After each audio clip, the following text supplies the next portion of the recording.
Hi everyone welcome to my channel. आमर anniversary थिला तो से मु घरे ही गोटे नॉर्मल सिंपल सा केक बनी बिना मैदा वाला एते माने टेस्टी होता सॉफ्ट भी बनी ना। समस्ते तो बहुत ही तारीफ कले सांगे सांग सरी भी गला से केक को मत पुणी नेक्स्ट डे स्टोर करके रखा पर्यंत भी गलानी। तो तार ना मु गोटे कप सुजी रे आधा कप चीनी और 3टा गुजराती को ऐड करकिना ग्राइंड कर देथिली। तापर से 3 चामच घी और आधा कप दही एतिकी पकईकि भलसे पूरा ताको मिक्स करथिली। तापर से किछि माने बटर को गरम माने क्षीर रे ऐड करकिना गोटे कप क्षीर को देथिली ताको भलसे पुणी मिक्स कराइला। से किछि बेकिंग पाउडर आउ फ्लेवर पाई बोलिकिना वैनिला एसेंस टिके देथिली।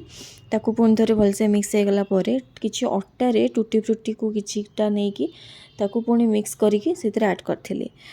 तापरे से किछिटा माने पूरा अल्प परिमाण रे बेकिंग सोडा आउ अल्प टिके इनो आपको ऐड करके 10 मिनट पे ताको छाड़ देथिली।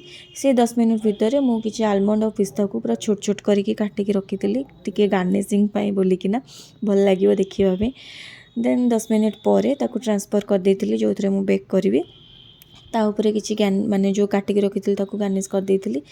तापरे मु जेहेतु ओवन रे बनेबिनी गैस रे बनेबी तो आगरू ही करेईटा को गरम करके रखी करेई किसी लुण दे देती जहाँद्वारा कि पोड़बनी बोलिकिना आउ जो बेटर ऊपर टिके घी दे देती ताकि से इजिली बाहर पड़ो। देन 50 मिनट पर एमती चेक करी छुरी साहाଯ୍य लगुनि आम मैंने पूरा परफेक्टली बेक हो जाइए बहुत ही टेस्ट।